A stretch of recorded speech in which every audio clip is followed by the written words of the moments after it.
Oramos, mis hermanos, que Dios nos pueda guiar con buen entendimiento en lo que Él tiene dispuesto para nosotros en esta mañana. Padre, nos acercamos con mucha humildad delante de tu presencia, reconociéndote como el Yahweh, el eterno Dios. Señor, ante tal grandeza, ¿qué nos quedan nosotros, criaturas, Señor, creadas a tu imagen y semejanza? Solo postrarnos delante de ti, reconocer ese señorío tuyo, Señor, que no queremos olvidarlo. De hecho, que nuestro tema en esta mañana tiene que ver con no olvidar el señorío tuyo. Podemos estar haciendo mil cosas para ti, pero en medio del quehacer podemos olvidarnos de que tú sigues siendo el Señor, el amo, el dueño.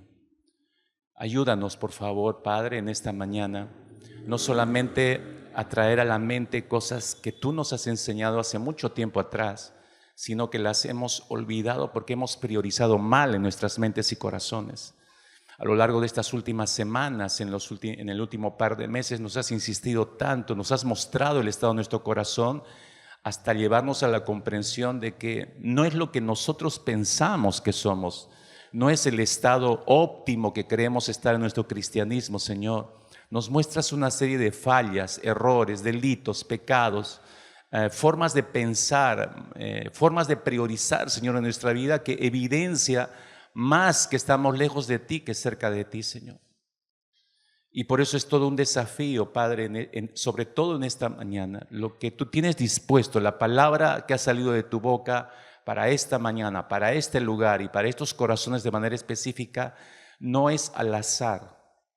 Cuando tú hablas algo, tú conoces perfectamente, Señor, que hay un propósito detrás de todo esto. Hay algo que no solo debes comunicar, hay algo que tú tienes que transformar, hay algo que quieres cambiar, Señor, en nuestras mentes y corazones.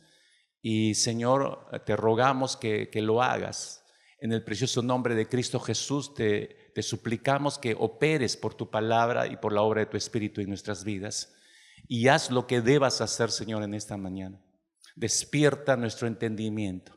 Una vez más oramos por espíritu de sabiduría y de revelación en el conocimiento de ti mismo, Señor. Por favor, en el nombre precioso de Cristo Jesús. Amén. Amén y amén. Ok, mis hermanos, estamos entrando en este tema 17, nuestra serie Reconstruyendo el Templo de Dios. Y usted sabe, empezamos esto hace 17 semanas atrás, viendo el significado de la reconstrucción del templo, en nuestros términos actuales, la reconstrucción del templo del Espíritu Santo, en base a una expresión del apóstol Pablo en su carta a los Corintios, cuando él nos recuerda que somos templo del Espíritu Santo. Y la reconstrucción del templo del Espíritu Santo viene a razón de que acabamos un año muy complicado, y muchos ya no quisiéramos ni recordarnos el año pasado. Empezamos este año con nuevos deseos, pero con muchas cosas destruidas en nuestra relación con el Señor. Algunas cosas que se habían vuelto rutinarias, algunas peligrosamente habían perdido su brillo. Y yo no sé, había muchos que estaban, como las diferentes iglesias de Apocalipsis, en un estado, digamos, muy cuestionable de relación con Dios, haciendo cosas para Dios, pero en una situación cuestionable en cuanto a comunión, intimidad con el Señor, porque el hacer muchas cosas para Dios dentro de la iglesia no significa que todo está bien con el Señor, necesariamente no. Y de hecho que hay muchos que se acostumbran a vivir así, haciendo cosas para Dios, pero no trabajan el fondo que les debe motivar a hacer todo eso, es la relación íntima con el Señor. Y a lo largo de todas estas últimas semanas, y sobre todo en esta última semana, el Señor me hizo reflexionar muchísimo, aún en medio de un encuentro dirigido para líderes durante 3-4 noches que estuvimos en esta semana, que lo terminamos el día viernes en la noche, escuchando al Señor y siendo confirmado por el Señor por varias cosas que nosotros hemos tratado aquí. De una u otra manera Dios ya las mostró, ya las dio a la iglesia. Y en esta reconstrucción del templo del Espíritu Santo, de pronto, como un rayo de luz, fui entendiendo que hay un problema sumamente mayor que muchos no se percatan y que ha ganado no solo la vida del mundo, sino ya entró hace rato en la iglesia y ha ganado el corazón de muchos dentro de las congregaciones. El día viernes, el último predicador en nuestro encuentro de líderes, él utilizó una palabra, y esa palabra para mí fue suficiente para confirmar el hecho de lo que estoy diciendo. Este pastor dijo, una de las sectas más peligrosas en la actualidad es el humanismo, dijo.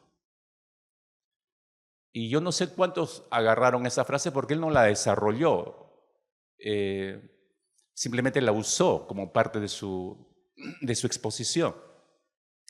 Pero estaba yo escuchando y le di gracias al Señor porque confirmaba lo que debía predicar en esta mañana aquí para ustedes. Y es que la reconstrucción del templo de Dios nos puede hacer olvidar quién es el Señor. Estamos haciendo cosas para Dios, pero olvidamos que Él es el Señor, que nunca ha dejado de ser el Señor. Y aunque parecería trillada esta frase, déjame tomar el tiempo para explicarte esto rápidamente. Dice el dicho popular, y tú lo has escuchado cientos de veces seguramente, que no se puede tapar el sol con un dedo, ¿no es cierto? Lo has escuchado varias veces. No se puede tapar el sol con un dedo. Y eso significa que no puedes tapar un tremendo problema con un dedo, ¿no? Con una solución así simplona o simplista y ya arreglas el problema. No se arreglan los problemas así, los problemas se enfrentan, ¿no? Y de acuerdo a la dimensión uno tiene que buscar consejo y buscar al Señor sobre todo para enfrentar ese problema. Pero no se puede obviar el problema, no se puede pasar por alto el problema o hacer que no existe el problema, ¿no? El problema está allí, ¿no? Y tampoco, si no se puede tapar el sol con un dedo, tampoco se puede tapar el gran problema de separación que hay entre el hombre y Dios.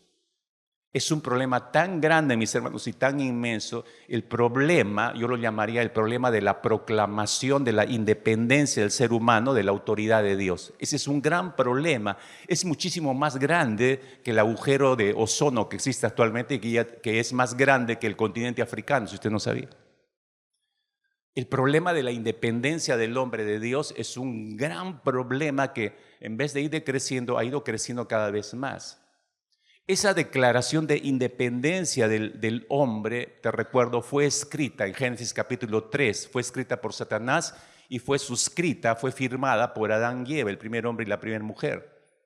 Entonces Adán se levantó ahí y dijo, desde este momento somos libres por la voluntad general de mi esposa y la mía y por la causa que nuestro nuevo Dios defiende. Satanás, viva nuestra libertad, viva nuestra independencia. Y claro, en el acto fueron arrojados del Edén, nunca más pudieron regresar. Pero desde esa proclama de independencia de Dios mismo, desde ese momento hasta el día de hoy, mis hermanos, hasta el día de hoy, Jueces capítulo 21, versículo 25, es toda una realidad para nosotros. Así termina el libro de Jueces, capítulo 21, verso 25, diciendo, en estos días no había rey en Israel y cada uno hacía lo que bien le parecía. Cada uno hacía lo que bien le parecía. Esto es exactamente lo que estamos viviendo. Este es el reflejo de la independencia de Adán y Eva en Génesis capítulo 3. Esta es la consecuencia siglos después. Esa independencia se puede ver de esta manera y dicho en crudo, ¿no? Cada uno hacía lo que bien le daba la gana. Eso significa la última frase. En estos días vivimos exactamente esto. Y esta expresión se ha transformado en el estandarte, en la columna vertebral, en el eje medular, en el motor de vida de la humanidad entera, la independencia de Dios. El ser humano no necesita de Dios. Necesito religión, pero no me quieras encajar a Dios como relación. O sea, aceptamos religión. Hasta cambio de religión puedo tener, pero relación con Dios que implica responsabilidades, no, hasta ahí nomás llegué yo. Te acepto la religión, te cambio de religión, ya acepto que me cambie de religión, pero no relación que implica responsabilidades. Y esto ha conducido al ser humano, mis hermanos, a lo que el apóstol Pablo describe con mayor claridad en Romanos capítulo 1, versículo 21. Romanos 1, versículo 21, Pablo dice, pues habiendo conocido a Dios, no le glorificaron. No le glorificaron, significa no le glorificaron, significa no lo honraron como Dios, no le tributaron honor como Dios, eso significa no le glorificaron. Dice, pues habiendo conocido a Dios, no le glorificaron como a Dios, ni le dieron gracias, sino que se envanecieron en sus razonamientos y su necio corazón fue entenebrecido. En otra versión usted lee lo siguiente, comenzaron a inventar ideas necias sobre Dios, como resultado, la mente les quedó en oscuridad y en confusión. Y al quedar en ese estado, la mente del ser humano entenebrecida por el pecado, esa experiencia ha llevado al ser humano a que se convenza a sí mismo de que puede, escucha esto, que puede disponer su vida como mejor le parezca. Y este es el nervio principal de toda nuestra reflexión en esta mañana, mis hermanos, por eso le digo, anótelo. Este estado de tinieblas del pecado nos ha hecho creer a todos los seres humanos que podemos disponer de nuestra vida como mejor nos parezca. Y usted, le adelanto, usted sabe lo que significa disponer de mi vida como a mí se me pegue la gana, es reemplazar el lugar de Dios, es tomar el lugar de Dios, es constituirme en mi propio Dios, eso significa en realidad. Este es el gran problema, mis hermanos, que se vuelve a ver en el libro de Ageo, un problema muy actual, un problema muy nuestro, por eso nos compete. Dejar de ver a Dios como el dueño en primer lugar, mis hermanos. Dejar de ver a Dios como el dueño. Y cuando digo dejar de ver a Dios como dueño, estoy diciendo dejarlo de ver como nuestro propietario. Él es mi propietario. Déjenme aclarar ese término dueño. Él es mi propietario. Yo soy su propiedad, yo soy suyo. Debemos entender eso. Él es mi dueño, yo soy su propiedad. Hemos olvidado que Él es el amo, es decir, yo soy su esclavo voluntario, soy su esclava voluntaria. Él es el dueño de mi vida y siendo el dueño de mi vida y yo siendo el esclavo, escúcheme, Él puede hacer con mi vida lo que a Él quiera, lo que a Él mejor le parezca, porque Él es el dueño. ¿Quién le puede decir algo al dueño de un esclavo en el tiempo de la esclavitud? Nadie le podía llamar la atención. La vida del esclavo le pertenecía por entero, lo podía matar o podía permitirle seguir con vida. Nadie le podía decir nada, era su propiedad. Somos esclavos a voluntad propia. Hemos olvidado que Él es el amo, hemos olvidado que Él es el soberano, el que está sobre todo. Nada escapa a su voluntad, nada está fuera de su control. Yo no puedo engañar a Dios, no puedo mentirle, no puedo llevar una doble vida, una vida acá en la iglesia y otra atrás y nadie se va a dar cuenta. Dios ya se dio cuenta hace rato. Él está sobre todo, hemos olvidado que Él es el soberano sobre nuestra vida. Hemos olvidado que Él es la máxima autoridad. Es decir, su autoridad sobre mi vida es única. No hay otra autoridad por encima de la de Dios y por eso lo que Él manda es digno de ser obedecido inmediatamente por mí, que soy su esclavo. Hemos olvidado que Dios es el dueño, el amo, el soberano, la máxima autoridad. ¿Qué evidencia tenemos nosotros, mis hermanos, en el libro de Ageo? Que este remanente que volvió para la reconstrucción del templo de Babilonia también declaró su independencia de Dios y también se olvidó que Dios era el dueño, el amo, el soberano y la máxima autoridad. ¿Cuál es la prueba? Los 3 versículos que leyó nuestro hermano Jesús al inicio del mensaje. Ageo capítulo 1, versículo 2 en primer lugar, ¿no? Ellos afirman, no es el tiempo de reconstruir el templo de Dios. Ellos deciden eso, que no es el tiempo. Y tú te das cuenta ahí, independencia de Dios. Es decir, ya no es la voluntad de Dios la que determina los tiempos, sino es la voluntad de ellos. Ellos deciden cuándo parar o cuándo retomar la reconstrucción.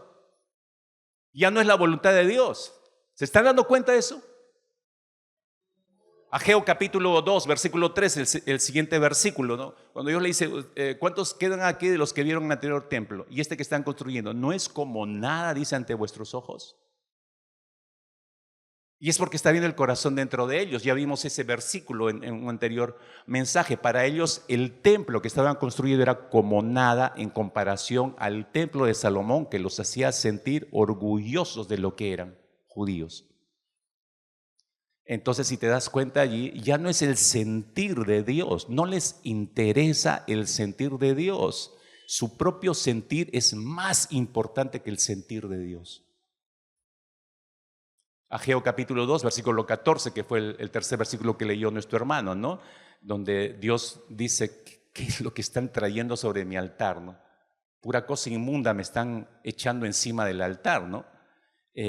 Y eso te muestra que ellos ya no están tomando en consideración las leyes dadas por Dios para traer las ofrendas y adorarle, porque existían leyes escritas sobre qué ofrenda, cómo debería ser la ofrenda, minuciosamente detallada en el libro de Levíticos, la ofrenda que uno debería traer y colocar sobre el altar de Dios.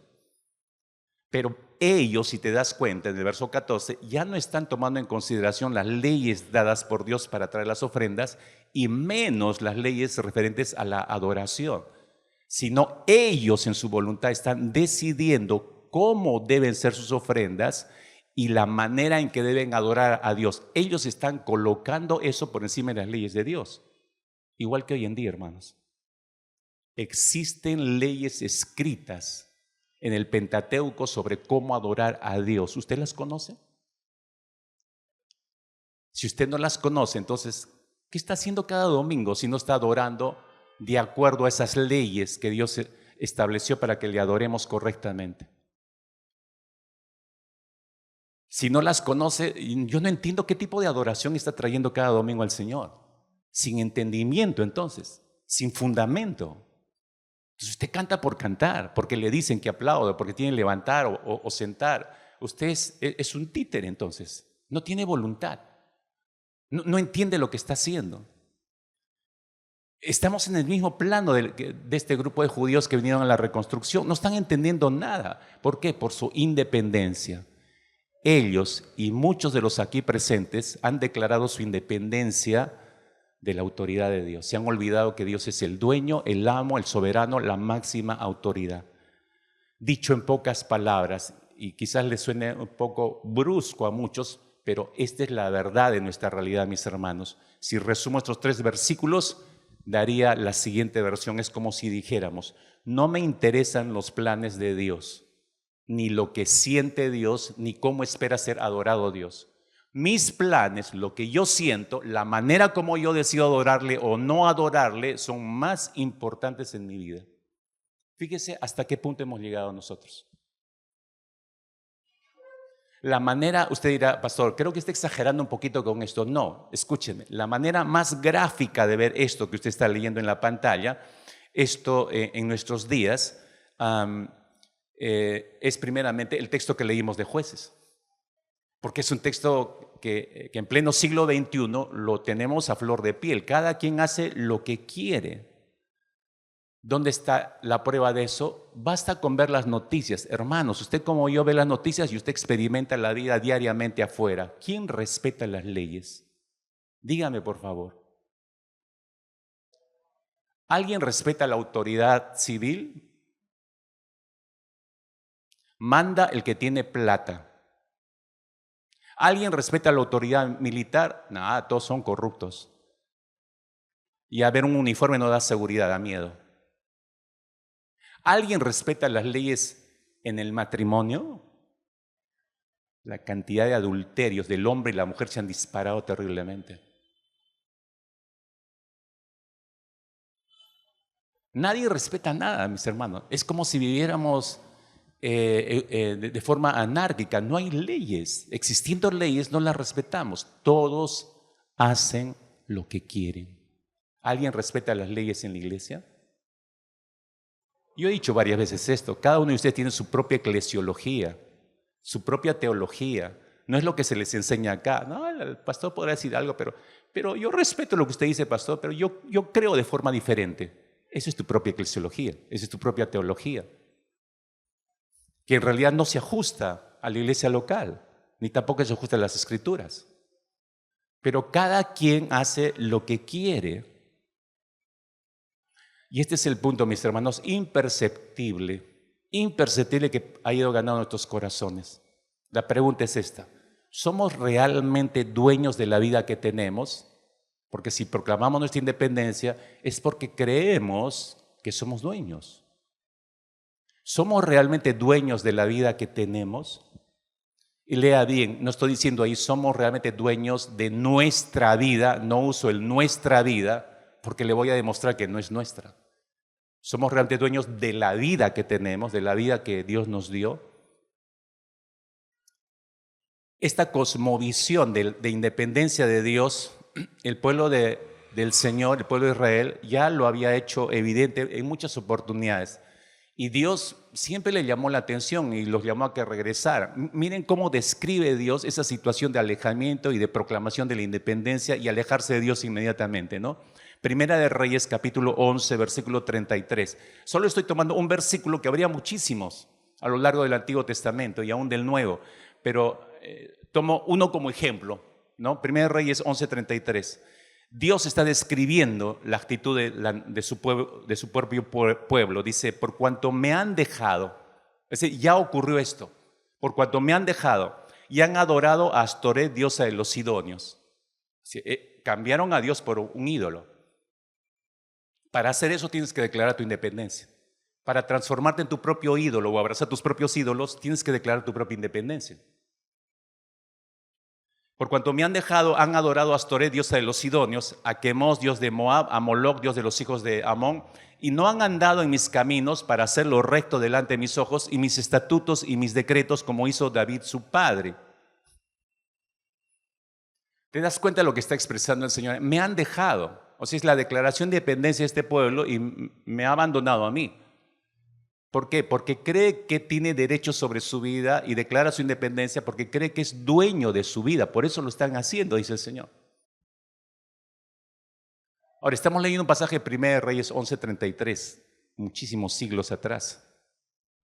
Ahora, déjeme contextualizarlo eso al tiempo de hoy para que vea que eso no ha cambiado y hasta ha empeorado. Escúcheme, por favor, con atención. En nuestro país, Perú, uno de los picos más altos de esta verdad de abandonar a Dios y creernos dueños de nuestra propia vida, alcanzó, diría yo, su máximo pico el domingo último, o bueno, eso es desde el año pasado, pero se culminó el domingo último, cuando la psicóloga Ana Estrada puso fin a su vida, una eutanasia. El domingo pasado ocurrió eso. Es decir, cortó con su vida de manera asistida. La noticia dio la vuelta al mundo porque es sin precedentes en nuestra nación, en el Perú. La BBC News, Noticias Mundial, lo anunció de esta manera. Ana Estrada Ugarte murió en Perú tras someterse a un procedimiento de eutanasia después de lograr que la justicia peruana reconociera el derecho a la muerte asistida. De esta forma, esta mujer se convirtió en la primer paciente en morir por un procedimiento asistido en el Perú. Su abogada dijo lo siguiente: Ana murió en sus propios términos, conforme a su idea de dignidad y en pleno control de su autonomía hasta el final. ¿Por qué hizo eso esta mujer, para los que no están tan muy informados de este caso? Bueno, esta dama sufría de polimiositis, una enfermedad crónica que va degenerando progresivamente los músculos. Entonces, que te van impidiendo no solamente movilizarte, sino van movilizando todos los músculos, empiezas a perder la capacidad de hablar, hasta de degluir, de comer, y tienes que ser asistido médicamente hasta en tu respiración, porque tu musculatura no responde a nada de los estímulos. Entonces la dama esta fue, en su salud con esta enfermedad, fue deteriorándose cada vez más. La Defensoría del Pueblo llevó la causa de esta dama al Poder Judicial peruano a través de una famosa acción de amparo, como se llama en los términos legales, y la demanda de esta dama no tenía precedentes en el Perú porque nadie había hecho una demanda de este tipo, donde la eutanasia es ilegal. En nuestro país es absolutamente ilegal, y de hecho que el Código Penal de nuestro país sanciona lo que llaman no eutanasia, sino lo nombran como homicidio piadoso. Está penado el homicidio piadoso de un paciente incurable con hasta 3 años de prisión para quien quiera asistir a una persona en homicidio piadoso. Entonces, pero la Defensoría del Pueblo, como decía, presentó ante el Poder Judicial esta acción de amparo Y ahí empezó toda una batalla legal hasta que el 23 de febrero del año pasado, del 2021, la Corte Suprema, escuche, la Corte Suprema o la Corte Superior de Justicia de Lima ordena al Ministerio de Salud que respete la voluntad de esta dama de poner fin a su vida a través de una eutanasia asistida, y que el Código Penal que pena esto, en su caso, no se aplique. Entonces, el procedimiento médico se realizó el domingo pasado, conforme, dicen, al plan y protocolo de muerte digna, un término que el ser humano ha inventado, por cierto. Usted no encuentra ese término en escritura de muerte digna, no existe ese término.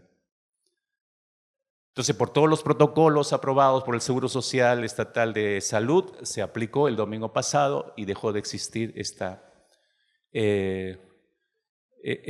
mujer.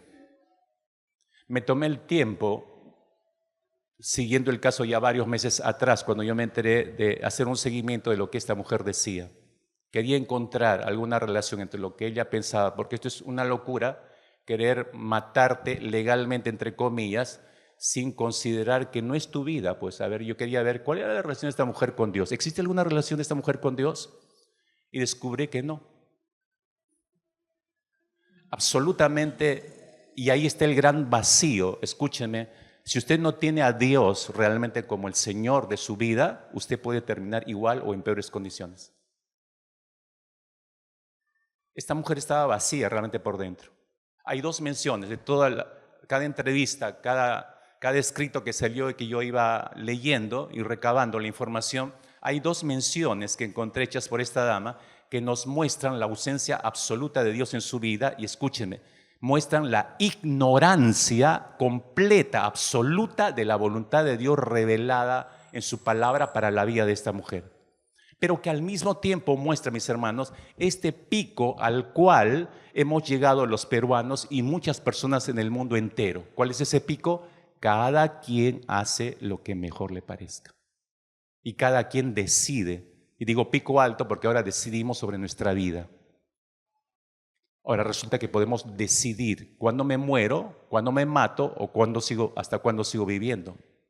¿Cuáles son estas dos frases que me llamó la atención a mí? La primera, dicha por esta mujer, dijo: la búsqueda de la eutanasia me ha dado una razón para vivir.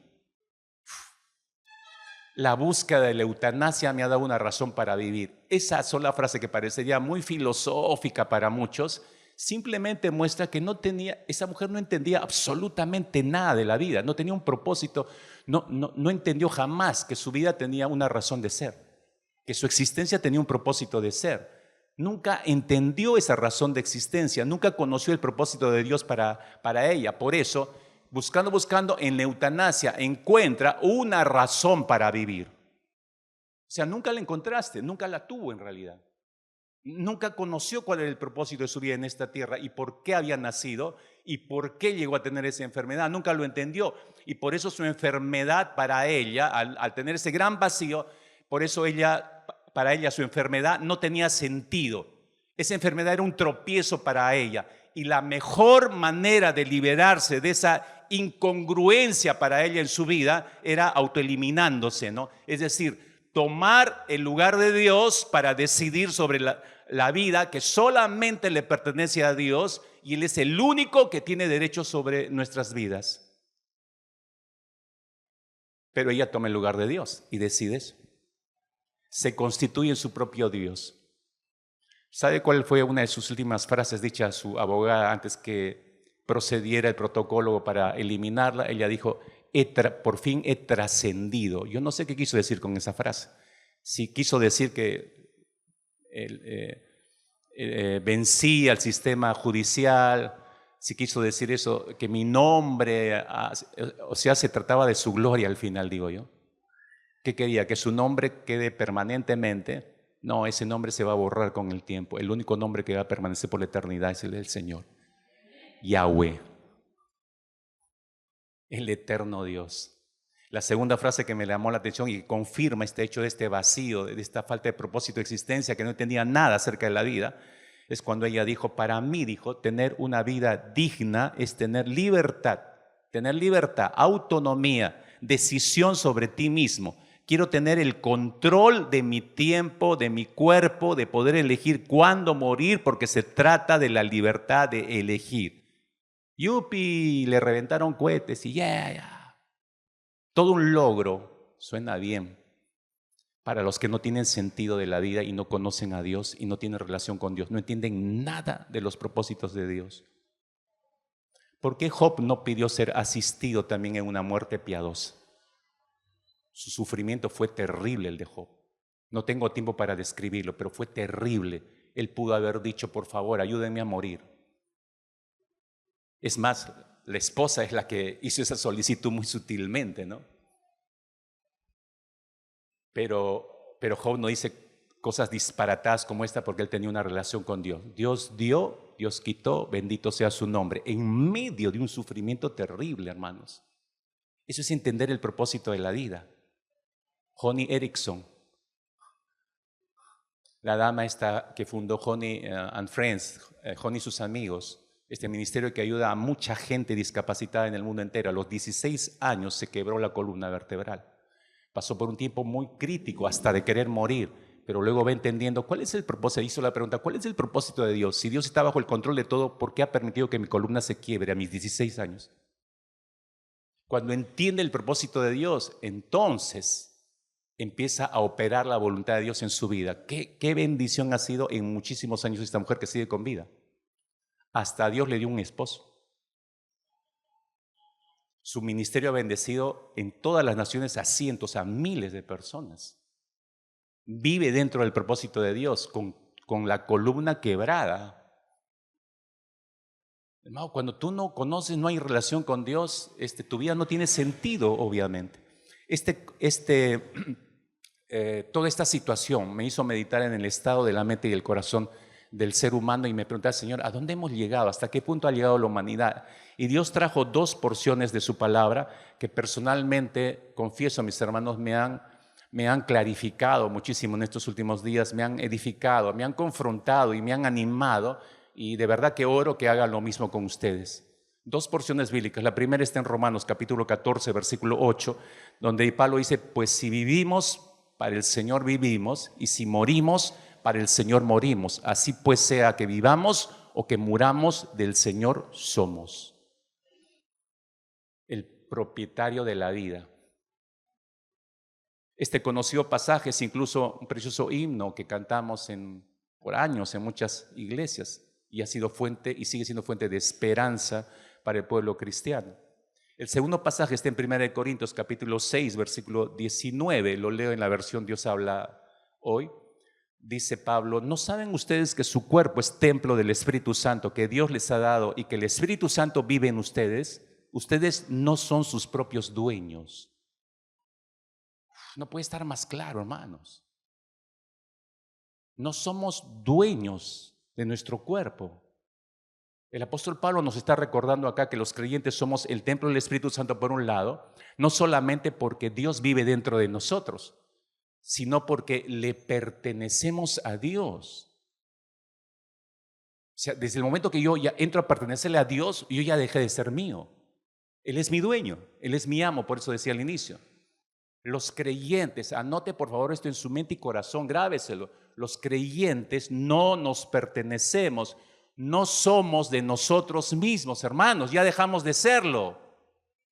Esa frase que utiliza el apóstol Pablo en dicho, o ignoráis, es como si le estuviera diciendo, ustedes saben perfectamente que no se pertenecen, les está recordando, ustedes lo saben, pero lo han olvidado, igual como ustedes, mis hermanos. Ustedes han escuchado este versículo muchas veces, pero no has captado la intención de lo que está comunicando el Señor. Dios te está diciendo, tú no te perteneces, me perteneces a mí.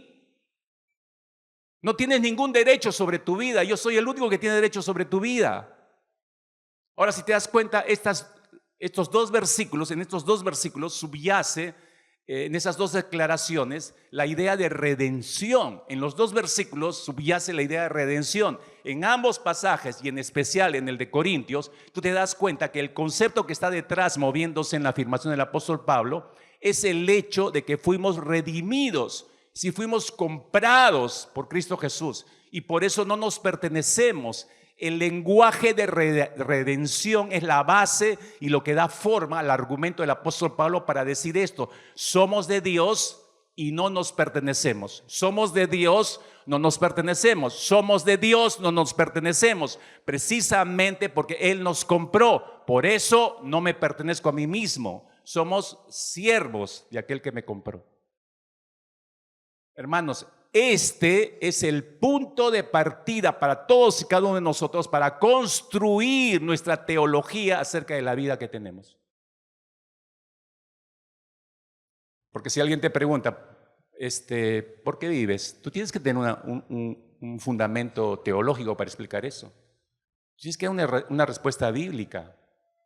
Pero si ni siquiera sabes por qué existes, estás igual que esta psicóloga que acaba de matarse. Y puede que tú no estés lejos de tomar esa decisión o considerar eso también en tu vida, si es que ya no lo has considerado. Creo que los cristianos decimos amén con mucho entusiasmo cuando se trata de la primera verdad, es decir, de que somos de Él. Somos de Cristo, amén, y todos gritan amén. Somos del Señor, amén, gloria a Dios. Pero, sin embargo, creo que con la siguiente verdad de que no somos nuestros, ya nadie grita amén. Ahí bajan los amenes, ¿no? Por lo general, mis hermanos, no pensamos ni asociamos en nuestra mente estos dos conceptos: el ser de Dios y que no somos nuestros. Soy de Dios y no me pertenezco. No los asociamos bien. Hay un cortocircuito ahí, es decir, la convicción de que ahora le pertenecemos a Cristo no siempre va acompañada de su realidad gemela de que no nos pertenecemos. Pero ambas ideas son una misma moneda, son las dos caras de la misma moneda. Somos de Cristo y no nos pertenecemos a nosotros. ¿Qué implicancias tiene esto, mis hermanos, para nosotros? Pensando en todo esto que le he comentado y he puesto un ejemplo muy real de este pico que ha alcanzado sin precedentes con esta psicóloga, esto va a traer cola, mis hermanos, le aseguro. Esto va a traer cola, pero esto va a ser evidente, creo, un mal que ha estado viajando por abajo, pero ahora va a ser mucho más evidente. Cada quien va a creer que tiene derechos sobre cualquier cosa ahora, derechos sobre su propia vida. ¿Qué implicancias bíblicas brotan de estas dos verdades? Esto es lo que me interesa compartir rápidamente, mis hermanos. Espero que no olviden lo siguiente, anote esto con cuidado. Toda verdad bíblica debe encontrar expresión y aplicación práctica en la vida diaria. Toda verdad bíblica debe hallar expresión y aplicación práctica en la vida diaria. Si toda verdad bíblica se te queda en la cabeza nada más y acá vienes a rayar, escribir, anotar versículos o a tomar nota de principio a fin, todo lo que dice el pastor, pero eso no se vuelve en algo práctico para ti, estás perdiendo tu tiempo. Mira, anda, quema tu cuaderno, mejor anda, vive tu vida como quieras. Estás viviendo Jueces capítulo 21.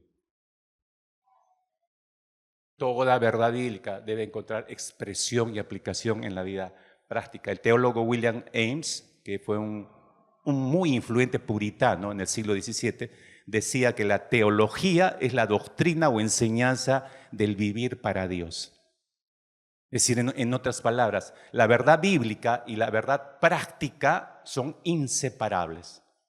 Las dos cosas van juntas. Por eso, ser del Señor y no nuestros es una realidad que tiene mucha aplicación en la vida práctica de nuestras vidas. Estas implicaciones son como los efectos que debe producir en el creyente. Entonces, permíteme en los siguientes minutos que me queda presentarte cuatro frutos de una vida que se aferra a la gloriosa realidad de que somos de Cristo y no nuestros, que somos del Señor y no nos pertenecemos a nosotros mismos. Y por ende, por esas razones, no podemos disponer de la vida recibida como si nosotros fuéramos nuestros propietarios. No lo somos, hermanos. No lo somos para nada. 4 frutos de una vida que se aferra a esta realidad gloriosa, mis hermanos. Pero solo voy a tocar 3 de ellos. El cuarto me lo guardo para la próxima semana porque es todo un tema, mis hermanos. Y dije, no voy a apurar el cuarto cuando este es un gran tema para redondear en una segunda parte. Así que, ¿cuáles son esos 3 primeros frutos que quiero compartir? En primer lugar, santidad, la santidad. La santidad. Este es el sentido más directo que encontramos en el pasaje de 1 Corintios capítulo 6, que hace un instante leíamos. 1 Corintios capítulo 6, cuando el apóstol Pablo dice: ignoráis que sois templo del Espíritu Santo. Fíjese, pero él dice antes de hacer esa pregunta, en 1 Corintios capítulo 6, versículo 18, él dice lo siguiente: huyan de la fornicación. Huyan de la fornicación. Todos los demás pecados que un hombre comete están fuera del cuerpo, pero el fornicario peca contra su propio cuerpo. Lo que Pablo está haciendo, si te percatas aquí, está exhortando a los creyentes a caminar en santidad. Por eso dice que hay que huir de la fornicación. Se está exhortando a caminemos como Dios es santo, caminemos en santidad. ¿Por qué? La razón la da en el siguiente versículo, versículo 19. Ahí entra a tallar la pregunta, ¿no?, que leíamos hace un instante. ¿No saben ustedes que su cuerpo es el templo del Espíritu Santo? Esa es la razón que Dios les ha dado, y que el Espíritu Santo vive en ustedes y ustedes no son sus propios dueños. Está dando la razón por la cual debemos andar en santidad, porque ya no somos nuestros, nos hemos transformado en el templo del Espíritu de Dios. Y si me he transformado en el templo del Espíritu de Dios, entonces ya no me pertenezco. Debo vivir según los estatutos, leyes, mandatos de aquel que es mi dueño. Es porque Cristo nos compró. Somos de Él, hermanos, y no de nosotros. Cristo nos compró y ya no me pertenezco, le pertenezco a Él. Nuestros cuerpos, en el sentido más estricto y fundamental de la palabra, nos dice esto: no nos pertenecemos. Por lo tanto, no podemos usarlos. Escuche, no podemos usar nuestros cuerpos a nuestro antojo para fines contrarios a los que el Señor ha dispuesto. Si tú creías que podías hacer lo que querías con tu cuerpo, no es cierto. Si le entregaste tu vida a Cristo Jesús, ya debes revisar esa idea, que no es bíblica, no es la correcta. Escucha con cuidado o lee con cuidado. En virtud a la cruz, voy a ponerlo así, en virtud a la cruz, nuestra vida, alma y cuerpo son de Jesucristo y no del pecado. Nuestros cuerpos no le pertenecen a la lujuria, ni a la codicia, ni a la ira. No le pertenecemos a la avaricia, a la envidia, ni a la fornicación. Somos de Cristo y no de las pasiones carnales. Somos de Cristo, no de la impiedad. ¿Te quedó claro? A algunos nada más les quedó claro eso, ¿no? No puede estar más claro que el agua. Más claro todavía, te lo pongo más claro. Nuestros ojos, mis hermanos, escuche, nuestros ojos no son para la fornicación. Nuestros genitales no son para la fornicación. Nuestras bocas no son para la mentira, ni para la murmuración, ni para el chisme. Nuestros oídos no son para cosas profanas e inmundas, para estar escuchando cualquier cosa. Nuestras manos no son para el hurto, no son para el robo. Nuestros pies no son para correr hacia la maldad. ¿Te quedó más claro o no? ¿Por qué no? Porque ya no somos nuestros. Por eso cada vez que seamos tentados, mis hermanos, porque vamos a seguir siendo tentados, es toda una realidad, tenemos que recordar que ya hemos recibido el poder de Dios para resistir al pecado. Ya lo hemos recibido. Yo tengo que recordar eso. A veces hacemos mal orando: Señor, hazme recordar. ¿Cómo que Señor, hazme recordar? Es tu responsabilidad recordarlo, tenerlo en mente permanentemente. ¿Por qué usamos ese recurso medio piadoso y medio raro de: Señor, ayúdame porque me pasó algo? Es que no me hiciste recordar, pues, Señor. O sea, le estás echando la culpa a Dios cuando es tu responsabilidad. Viene la tentación, debe recordar, es mi misión, es mi responsabilidad, que ya he recibido el poder para resistir el pecado, pero también debo recordarme de que Dios nos mandó en Deuteronomio capítulo 8, versículo 11.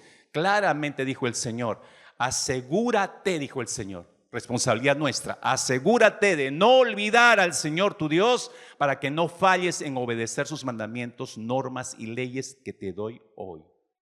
Asegúrate de no olvidar a Dios. Asegúrate de no olvidar a Dios. Esta es una disciplina que nosotros debemos formar, es decir, mantener a Dios en toda nuestra manera de pensar las 24 horas del día. Estar pensando permanentemente en Dios.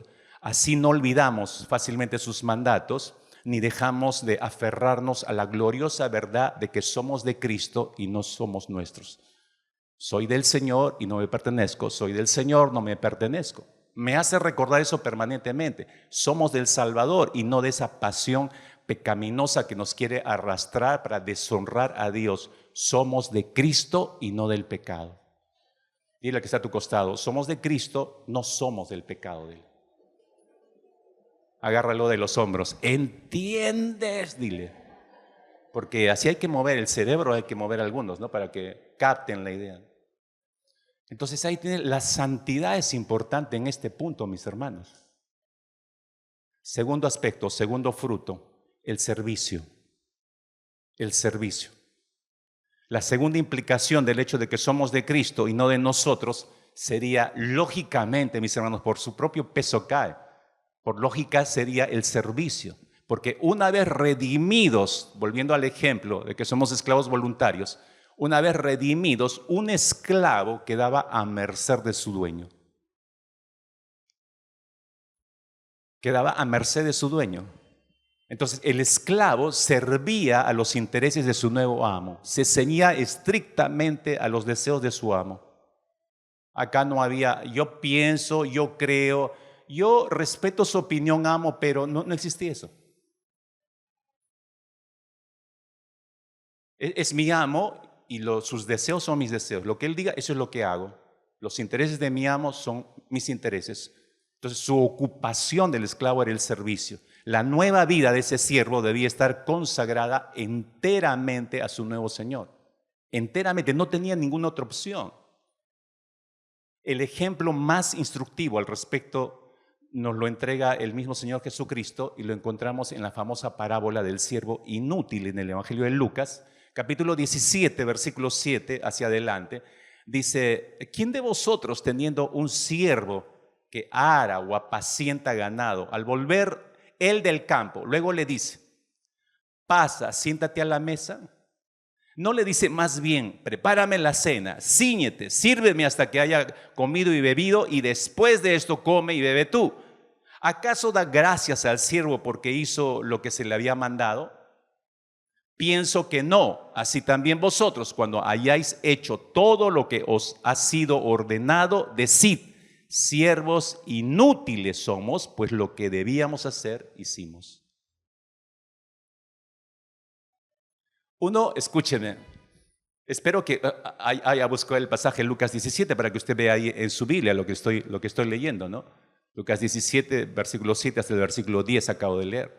¿Por qué? Porque quiero que se dé cuenta que uno no deja de inquietarse al leer estos versículos por la aparente desdicha del siervo. Nuestros ojos están puestos, ay, pobrecito, qué malo el dueño este, ¿no? Nos enfocamos así, ¿no? Vemos la desdicha del siervo y vemos la rudeza del Señor sobre ese siervo, ¿no? Pero lo cierto es que este texto refleja una realidad común a nosotros en estos días. La parábola del siervo inútil, mis hermanos, hiere absolutamente nuestra más profunda sensibilidad, no solo porque estamos distanciados del concepto de esclavitud, que ya no existe el día de hoy, ¿no?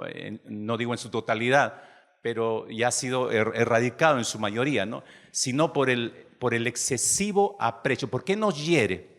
No solamente porque estamos distantes del concepto de esclavitud, sino porque la parábola nos hiere por el excesivo aprecio que tenemos nosotros por nuestra propia autonomía. Decimos, ay, pobrecito siervo, porque me estoy reflejando, le está quitando su autonomía. Y como si perteneciéramos al mismo gremio, ¿no? Hay que sacar cara. ¿Por qué? ¿Por qué eres tan abusivo? Que no pase eso hoy en día. Ves un abuso y saltas ahí tú. En realidad, no solamente estás defendiendo a la persona, sino es como un reflejo de las propias injusticias que tú sufres y encuentras simplemente un momento para desfogar tu propia causa y por eso te metes. Porque son abusivos y qué sé yo. Y nos metemos ahí, ¿no? Como si perteneciéramos al mismo gremio, ¿no? Entonces, el relato de Lucas, capítulo 17, establece una verdad que es antinatural, anticultural para nosotros y contraria a la sociedad moderna que tú y yo vivimos. Por eso esa sensación de fastidio al leer este pasaje, mis hermanos. Nos incomoda porque tiene que ver con nuestra autonomía. Está siendo violentada la autonomía de un hombre, de un esclavo acá, y me siento identificado con eso, ¿no? Yo no me dejaría, ¿no? Alguno pensaría, yo no me dejaría hacer esto. Pero ahora bien, sería un error, y hago una corrección rápidamente, porque esta parábola es muy conocida para nosotros. Sería un error, mis hermanos, querer encontrar en el Señor de este siervo, querer encontrar la correspondencia con Cristo. En esta parábola, el Señor de este siervo no es Cristo. Sería un error querer compaginar y colocar al Señor Jesucristo con este Señor, digamos, malvado y exigente. El enfoque de la parábola tiene que ver con nosotros, no con Cristo. Jesús está narrando esta parábola, pero el enfoque de la parábola es hacia nosotros. Es decir, aquí nuestro Señor quiere que nos identifiquemos con el siervo. Ese es el punto de vista en la parábola. No tanto que lo identifiquemos a Él con el tosco amo, no. Es que nosotros nos identifiquemos a nosotros en la vía del siervo. El interés del Señor Jesucristo al narrar esta parábola es que ayudarnos a entender que nosotros somos siervos, así como lo es el siervo de la parábola. Tenemos que ser así de siervos. No importa lo que acontezca en nuestra vida, debemos mantener nuestro perfil, nuestra actitud como siervos. Ese es el punto de la parábola. Eso es lo que el Señor quiere demostrar acá. Somos de Él y debemos servir a sus intereses. Por eso todo creyente siempre debe estar comprometido sirviendo a su congregación. Un creyente que tome en serio esto nunca va a despreciar el servicio ni lo estimará como algo opcional en su vida. No, el servir al Señor es un privilegio.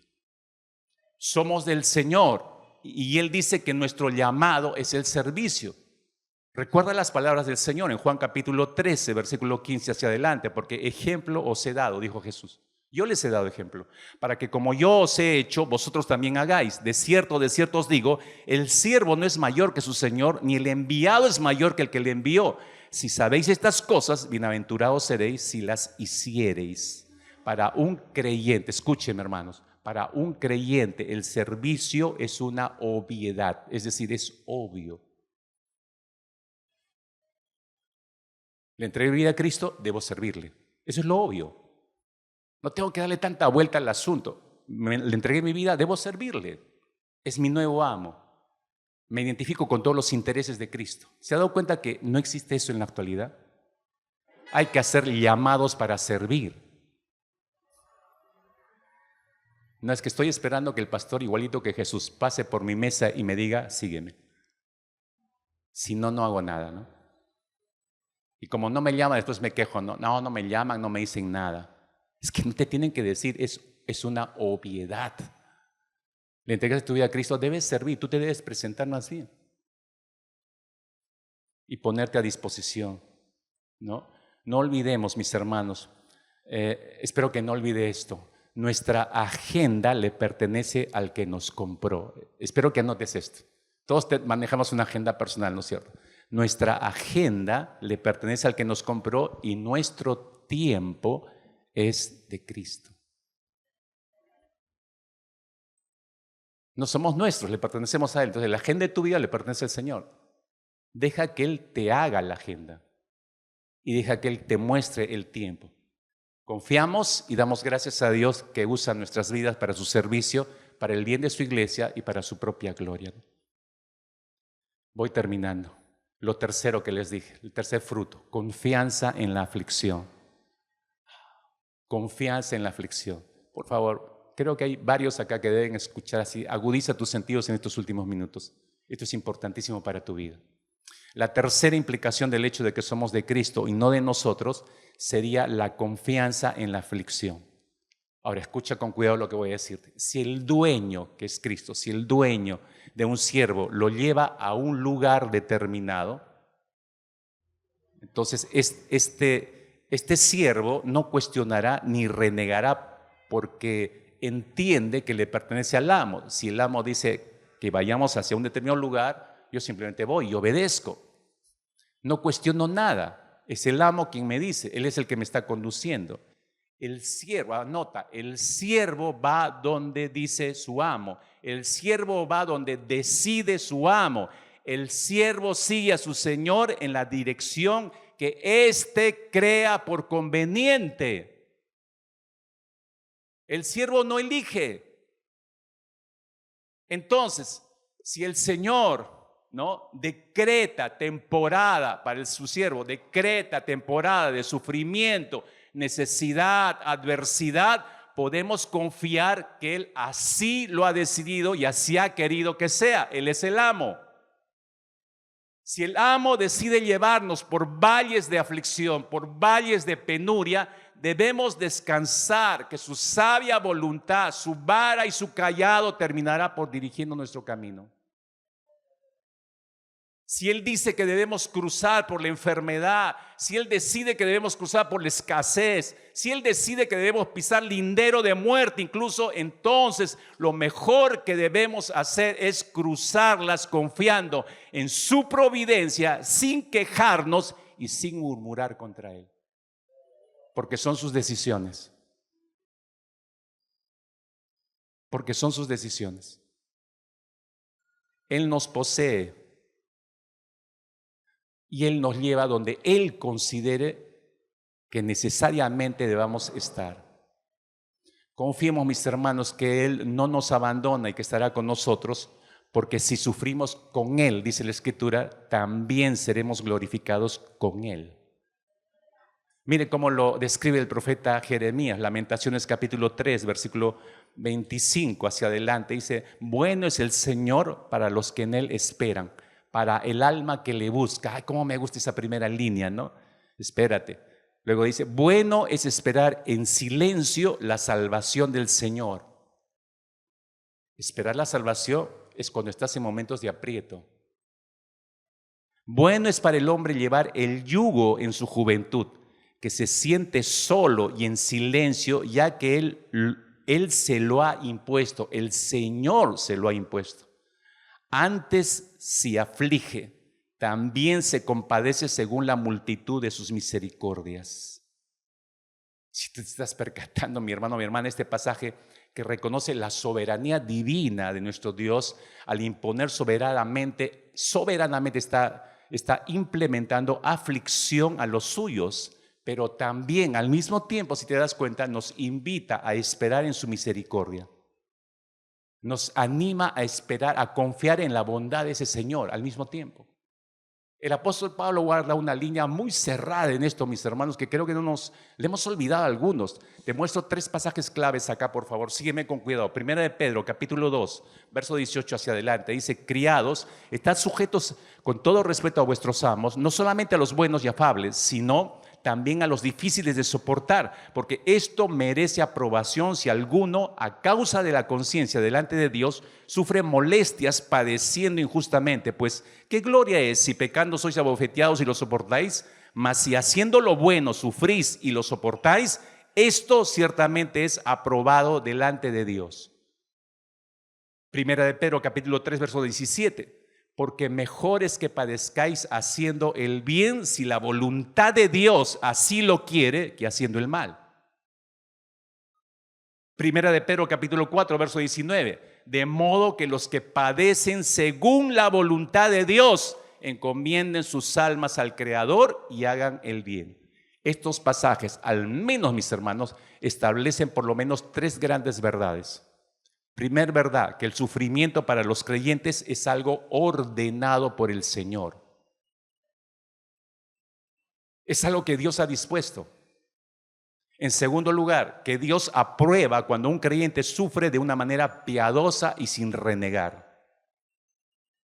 Y en tercer lugar, que podemos encomendar nuestras almas al Señor para seguir haciendo el bien, seguir sirviéndole, seguir amándole, seguir adorándole, incluso en medio de la aflicción. Mire, los 3 pasajes nos arrojan rápidamente estas 3 verdades. Entonces, disponer mi vida, muerte digna, máteme que estoy sufriendo demasiado, no encaja en el principio bíblico, no encaja en estos principios que acabamos de leer. Hermanos míos, no estamos en las manos del diablo, te recuerdo, ni del destino, ni estamos en manos de los hombres, sino que estamos en las manos de Yahweh. ¿Entiendes eso? De nuestro compasivo Señor, del eterno Dios, del que no tiene límites, del que no está parametrado por los límites.